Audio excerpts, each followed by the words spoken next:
Welcome back to Music News TV. I'm Tim Hunter.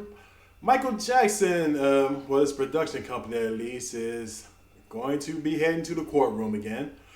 This time is from a young lady from a long time ago who I guess was privileged to be around Michael Jackson, but was also claiming at that time in the 80s that she was sexually abused by the pop star.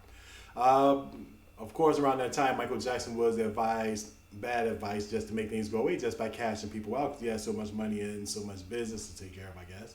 But apparently in the 80s, she got $900,000. Now, oddly enough, years later, let's fast forward about 35 years later, right after the Michael Jackson estate decides to sell back the Beatles catalog and all that stuff in the Sony stock back to Sony for like around $700 million. Not even 2 weeks after that announcement, this young lady pops back up and she's bringing a lawsuit against the Michael Jackson estate and the Michael Jackson production company on the same status of that she was actually abused or sexually, I guess accused Michael Jackson of sexual assault in the 1980s when she was a child.